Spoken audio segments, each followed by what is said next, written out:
वचन 11वां। चाह। जब तक चाह की जड़ मौजूद है तब तक आवागमन नहीं छूटता और वो किसी वक्त जरूर अपना इजहार करती है। जिस कदर हो सके अपने चित्त की वृत्ति को संसार से हटाते रहना चाहिए। जन्मान जन्म के कर्म फल और वासना इसके संग लगे हुए हैं, उसी अनुसार भटकता और भ्रमता है और देह धारण करता है। यहां की आशा वासा जब दूर होगी और परमार्थ की तरफ चित्त मुखातिब होगा तब इस जीव का गुजारा हो सकता है। नहीं तो जब तक चाह और वासना का तुख्म मौजूद है तब तक आवागमन नहीं छूटता और चाह ही के सबब से दुख सुख भोगता है। तेरे मन में जो नहीं वासना तन संग भोग विलास की, तब कौन तुझको खींचता कि तू जग की चोर सरा में आ। तेरी चाह दुख सुख रूप है, तेरा मन ही काल और जाल है। तेरी आस जग की पुकारे है कि तू फेर में तू व मैं के आ। चाह की परख पहचान स्वप्न में हो सकती है, वहां ये आजाद है। जो कुछ सच्ची हालत इसकी है स्वप्न में प्रकट होती है, क्योंकि वहां कोई दाब यानी दबाव नहीं रहता। जब तक जागृत अवस्था में यहां समझबूझ के साथ रोक टोक कर रहा है तब तक इसकी सच्चाई और सफाई काबिल एतबार नहीं है। स्वप्न में ज्यों की त्यों जो हालत है उसका बेतकल्लुफ इजहार होता है। इसके सिवाय बीज रूप छिपी हुई चाहें अंतर में धरी हुई हैं, जिनकी अभी इसको खबर भी नहीं है। मरने के बाद भी चाह और वासना इसके संग जाती है। जब कोई आदमी मरता है और उस वक्त किसी खाने की चीज पर ख्वाहिश करता है, वो जरूर उसको खिलाते हैं, इस ख्याल से कि चाह उसकी संग न जावे, नहीं तो फिर जन्म धरना पड़ेगा। मन रसों का रसिया है। यहां संसारी पदार्थों में इसको रस आता है तब इस तरफ मुखातिब रहता है। ऐसे ही जब अंतर में इसको चाट लगती है तब परमार्थ की तरफ रागिब होता है। जैसे यहां की चीजों से इंद्रिय द्वारे जब सूरत की धार का मेला होता है तब रस आता है, इसी तरह अंतर में जब सूरत का चैतन्य धार से संयोग होता है तब अंतर का रस आनंद मिलता है।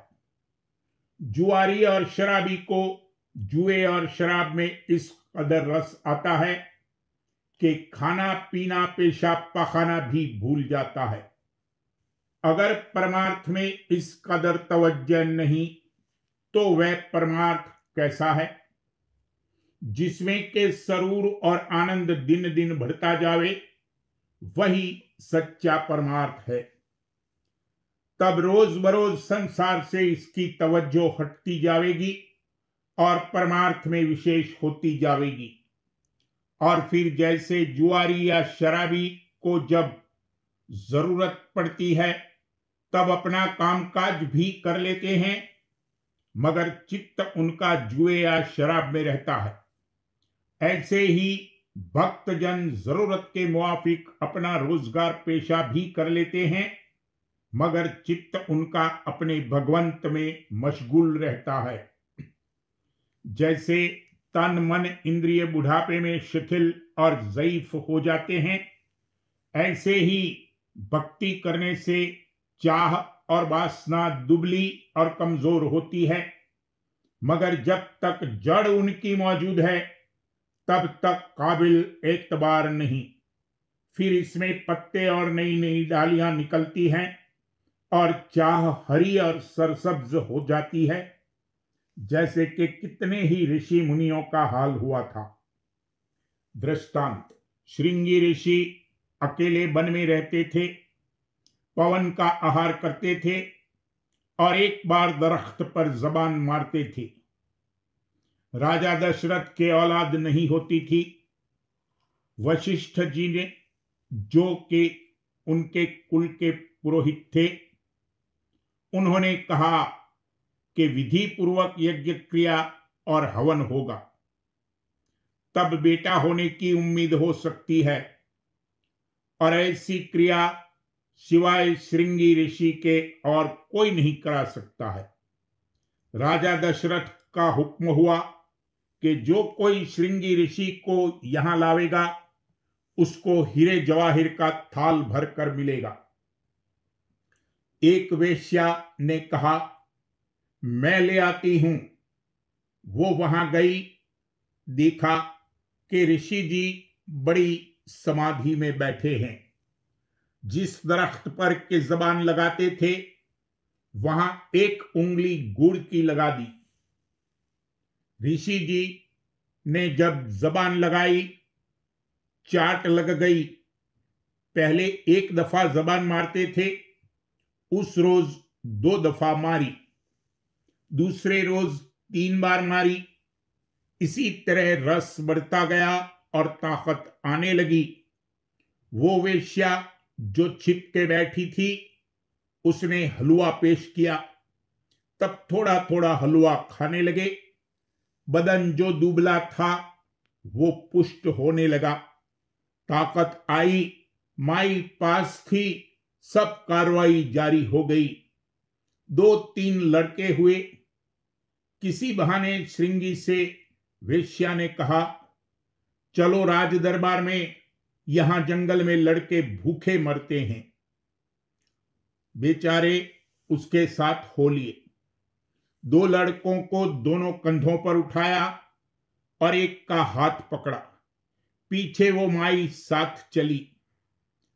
इस दशा में राजा दशरथ के पास दरबार में पहुंचे और वहां क्रिया हवन वगैरह कराई। जब वहां किसी ने ताना मारा, तब होश आया। एकदम लड़कों को वहीं पटक के भागे और तब चेत आया कि माया ने लूट लिया। रमैया की दुल्हन ने लूटा बाजार। सुरपुर लूटा, नागपुर लूटा, 3 लोक पड़ा हाहाकार। ब्रह्मा लूटे, महादेव लूटे, नारद मुनि के पड़ी पिछार। श्रृंगी की मिंगी कर डाली, पाराशर का उदर बिदार। कनफू का चिदा काशी लूटे, योगीश्वर लूटे करत विचार। हम तो बच गए स्वामी दया से, शब्द डोर गह उतरे पार। कहें कबीर सुनो भाई साधो, इस ठगनी से रहो होशियार। माया तो ठगनी भई, ठगत फिरे सब देश। जा ठगने ठगनी ठगी, ता ठग को आदेश। माया ऐसी मोहनी, मोहे जात सुजान। भागे हूं छोड़े नहीं, भर भर मारे बाण। कबीर माया मोहनी, जैसे मीठी खांड। सतगुरु की कृपा भई, नातर करती भांड। कबीर माया मोहनी, भई अंधियारी लोय। जो सोते सो मूसलय, रहे वस्तु को रोए। कबीर माया डाकनी, सब काहू को खाए। दांत उखाड़े पापनी, जो संतों नेड़े जाए। नैनों काजल देकर, गाढ़े बांधे केश। हाथों मेहंदी लायकर, बाघिन खाया देश। दृष्टांत। पाराशर ऋषि ने मछोदरी से नाव में भोग किया। उस गणिका ने कहा, अभी दिन है, लोग देखते हैं। उन्होंने अपनी सिद्धि शक्ति से रात का अंधेरा कर दिया। आकाश में बादल आ गए। फिर गणिका ने कहा, मेरे बदन से मच्छी की बदबू आती है। ऋषि ने बदबू को बदलकर खुशबू कर दिया। नतीजा यह हुआ कि व्यास जी उस मछोदरी से पैदा हुए। दृष्टांत। कोई महर्षि थे, वन में तपस्या करते थे। एक रोज माया स्त्री का रूप धारण करके उनके पास आई और कहा, मेरे पति को जंगल में शेर खा गया, अब मैं अकेली वन में डरती हूं, दया करके रात को यहां रहने दो, सुबह को मैं चली जाऊंगी। उन्होंने कहा, अच्छा, और एक कोठरी में किवाड़ भीतर से बंद करा के बैठा दिया और कह दिया कि अगर मैं भी आकर कहूं खोलो तो भी किवाड़ मत खोलना। उसने कहा, अच्छा। ऋषि जी बैठे भजन करने, तो ध्यान में वही माई सन्मुख आने लगी। उसका नक्श हृदय पर पड़ गया था। बार बार उसी का रूप नजराई पड़ने लगा। धार नीचे उतरी, भजन से उठ बैठे, आवाज दी, कुंडी खोलो। उसने कहा, हम नहीं खोलेंगे, तुमने मना किया था, अपना वचन क्यों तोड़ते हो। फिर बेचारे ऐसे कामबस हो गए कि छत तोड़ के कोठे में कूद पड़े। दूसरे रोज दरिया के पार उसको कांधे पर बैठा कर ले जाना पड़ा। उसने खूब एड़ लगाई और कहा, बड़ा टर्रा घोड़ा था, इसके लिए मैंने लोहे की लगाम बनवाई थी, ये तो हाथ नहीं आता था, अब देखो मैं उसके सिर पर सवार हूं। सुनते ही होश आया, तब माया रूपी माई को छोड़ के भागे। दृष्टांत। मुच्छंदरनाथ का जिक्र है कि एक रोज किसी ने कहा कि राज्य का रस और आनंद बड़ा मीठा है। मुच्छंदरनाथ ने कहा, अच्छा, तजुर्बा करना चाहिए। जोगी गति तो थी ही, दूसरे कालिब में अपनी रूह को प्रवेश करने की ताकत रखते थे। एक राजा मरता था, उसकी देह में अपनी रूह को प्रवेश किया और अपने चेले गोरखनाथ को कह दिया कि भोग विलास में अगर हम भूल जावें तो तुम ये मंत्र आके पढ़ना। गरज के राजा जो मरता था उठ खड़ा हुआ। रानी सब खुश हुई। एक बरस उनके संग भोग विलास किया, मगर खौफ था कि किसी वक्त गोरखनाथ आ जाएगा, इसलिए हुक्म दिया कि कोई कनफटा जोगी शहर में न आने पावे। राग सुनने का उनको बड़ा शौक था। गोरखनाथ गाना बजाना सीखकर गाने वालों के संग दरबार में गए और जब मंत्र पढ़ा तब मुच्छंदरनाथ को होश आया। फिर अपने पुराने चोले में आ गए। गरज ये है कि भोग विलास की चाह अंतर में धरी थी, उसने अपना इजहार किया। दृष्टांत। गौतम की स्त्री पर राजा इंद्र मोहित हुए। वो उनके हाथ नहीं आती थी। इंद्र ने सोचा कि गौतम पिछली रात नदी में नहाने जाते हैं। चांद को एक रोज हुक्म दिया कि तुम रात को 12 बजे के वक्त जहां के 3 बजे निकलते हो निकलना, और मुर्गे को कहा कि तू 12 बजे रात को आवाज देना। दोनों ने ऐसा ही किया। गौतम धोखा खाकर 12 बजे उठे और मुआफिक दस्तूर के नदी को चले गए। इंद्र बिल्ली का रूप धारण करके भीतर गौतम के घर में गए। जब गौतम लौट के आए तब सब हाल मालूम हो गया। चांद को श्राप दिया कि तुमको कलंक लगेगा, और अपनी स्त्री अहल्या को श्राप दिया कि तू पत्थर हो जाएगी।